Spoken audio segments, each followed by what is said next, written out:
BTR सोरखारा बर'नि गिबिसिनै दिहुनजानाय आलायारन आरो हाग्रामायाव जिनाहारि सावथुनखौ गोबां बोसोर गोमानानै थानायखौ बिटिआर सोरखारनि नाजानायनि गेजेरजों लाबोफिननो हानायखौ बर'नि गेजेराव बयजोंबो फेस्ला महरै सिनायजानाय मुंदांखा फैलाजे बरगयारि बिथाङा गोजोननाय फोरमायदों। मख'जाथावदि आलायारन आरो हाग्रामायाव जिनाहारि सावथुनखौ मोगथां मुलुगाव नुनो मोननाय जासिगोनखौ मोनथिनानै बर' हारिनि गासैबो रायजो राजाफ्रा गोजोननाय फोरमायदों आरो बिटिआर सोरखारखौ बरायनायखौबो नुनो मोननाय जादों। दानिया फैदो फैलाजे बरगयारि बिथाङा मा फोरमायदों जोंनि खौरांगिरिनि गेजेरजों।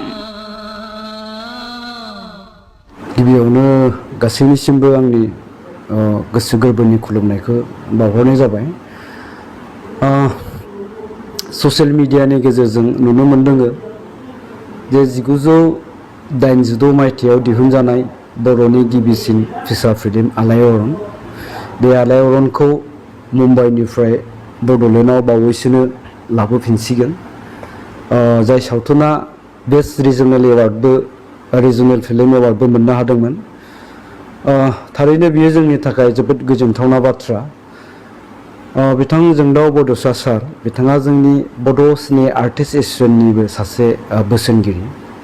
जों बड' सिने आर्टिस्ट एस'सिएशननि जानानैनो बिथांजों सिगां समाव जोङो रायज्लायनाय जादोंमोन बे आलायारन सावथुनखौ लानानै। बे आलायारन सावथुनखौ जोङो जोंनि गेजेराव रायजो राजाफोरनो दिन्थिफिननांगौनि बे खोथाखौ बुंनाय जादोंमोन। अब्ला बिथाङा मोनसे खोथाखौ जोंनो बुंदोंमोन, बे सावथुना दाबो मुम्बाइआव थानोबो हागौ, किन्तु बेखौ लाबोफिननांगौब्ला दिनै गोबां रांनि गोनांथि जागोन, जायखौ माने जायनि दारै बे आंजों जानो हाया, बे खोथाखौ बुंनाय जादों बिथाङा।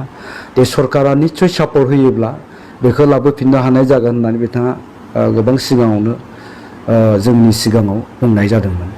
दा दिनै बिटिआर सरकारा एबा बिटिआरनि मानगोनां CM बिथां प्रमद बर' सारा मोनसे थांखि लानाय जादों जे जेसेबांखिनि बर'फोरनि सावथुन दङ आलायारनखौ लानानै दिनैसिम जेसेबांखिनि बर' सावथुन सोरजिजाबाय, जिउनि सिमाङानो होन, बेबायदिनो दायनायानो होन,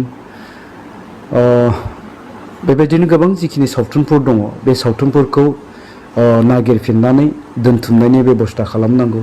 जेसेबांखिनि मेथाइ सोरजिजाबाय बर'फोरनि गेजेराव बेफोर गासैखौबो जोङो बुथुमनानै दोनथुमनांगौ, बे खोथाखौ सिन्था खालामनाय जादों। आरो बे खोथाखौ सिन्था खालामनानैनो बिथाङा मोनसे आफाद दानानै होनाय जादों, जायखौ बर' सावथुन आरो मेथाइ बुथुमगिरि आफाद, बेबायदि मोनसे आफाद दानानै होनाय जादों।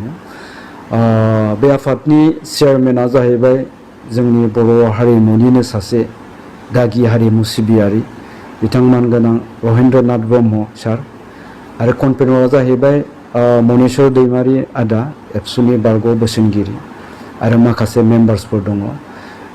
बेबायदिनो गसाइ दैमारि आरो आंबो दङ, डक्टर मिहिर बसुमतारी, आब' दांखोलोदो, बेबायदिनो चक्रत नार्जारि, गोमोथाव बसुमतारी, बिथांमोनाबो बे आफादाव दङ। दा बे आफादनि गेजेरजोंनो जोङो जेसेबांखिनि बर' सावथुनफोर दङ बेखौ बुथुमफिननो नाजानाय जादों। आरो गिबियै बे आलायारन आरो हाग्रामायाव जिनाहारि बे सावथुनखौनो लानानै फैग्रोनांगौनि थाखाय बिटिआरनि मानगोनां चिफ बिथाङा बिथोन होनाय बायदि दाखालि जोंनि आफादनिफ्राय मुम्बाइआव थांनाय जादों। थांनानै बिथांमोना दिनै जोंखौ मिथिहोदों जे बे आलायारन सावथुनखौ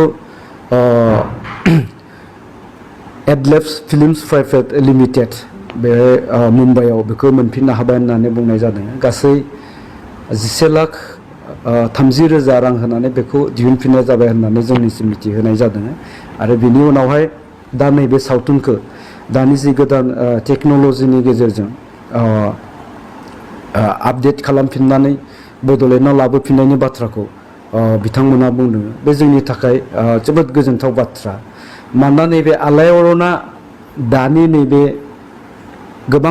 दानि गोबां मानसिफोरनि थाखाय मोनसे सोदोबल' जानानै दङ, आलायारन, खिन्थु बेखौ रावबो गोबाङानो नुवाखै।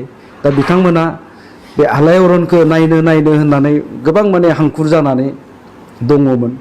बे सिमाङा दिनै निस्सय जाफुंसिगोन आरो जोंबो बै समाव जोंबो उन्दै उन्दैसोमोन एसे एसे गोसोआव दङ जोङो नायनायखौ दा जोंबो खोब नायफिननो थाखाय गोसोआव दङ दा दिनै बे थांखिया जोंनिया जाफुंबाय बिनि थाखाय आङो बिटिआर सरकारनिसिम साबायखर बावगोन लाबोफिनसिगोन नुसिगोन बिनि थाखायल' आङो साबायखर बावनो नागिराखै मानोना आलायारन बे सावथुना जाहैबाय जोंनि बर'नि मोनसे सम्पति जोंनि मोनसे दौलत दा बेखौ जोङो दिनै बड'लेण्डआव लाबोफिननो हानाया जोंनि थाखाय खोब गोग्गानायनि बाथ्रा आरो बेनि उनावहाय बेबायदिनो जेसेबांखिनि सावथुनफोर दङ जोंनि गेजेराव बेखौ जोङो दोनथुमनांगोन आरो दोनथुमनायनि बेबस्थाखौ लानो थांनायनि थाखाय आङो साबायखर बावगोन दा बेबायदिनो जोङो आसा खालामदों जोंनि हारिमु जौगाहोनांगौनि थाखाय मोनफ्रोमबो बिथिङाव बेबायदिनो जोङो जोंनि सरकारनिफ्राय हेफाजाब मोनगोन बेखौ जों आसा खालामदों आरो बे आसाखौ लानानैनो जोङो बड' सिने आर्टिस्ट एस'सियेसननिफ्राय सिगांनि सरकारावबो जोङो माखासे मेम'रेन्डाम होनाय जादों आरो दानि गोदान सरकारावबो जोङो मेम'रेन्डाम होनानै दोननाय जादों आरो बे हिसाबैनो दाखालि सप्तासे सिगां बिटिआरनि मानगोनां CM बिथां प्रमद बर' सारआ लेंहरनानै रायलायनाय जादों रायलायनायाव बिथाङा मिनि सिनेमा हलनि खोथाखौ बुंदों बे मिनि सिनेमा हलखौ फैगौ 2022 मायथाइनि मार्च एप्रिल मे दाननि गेजेरावहाय जिखिनि हायो बेखौ लुफुंग्रोनायनि सिन्थाखौ खालामनाय जाबाय होननानै बिथाङा जोंनिसिम फोरमायनाय जादों दा बिनि थाखायबो साबायखर बावहरबाय निस्सय बेबायदि जायोब्ला जोंबो जोंनि बर' सावथुनखौ गोजौ फारसे जोङो लांनो हागोन आरो जोंनि हारिमुखौ जोङो बुहुमनि गेजेरावहाय मिथिहोनो हागोन होननानै जोङो आसा खालामगोन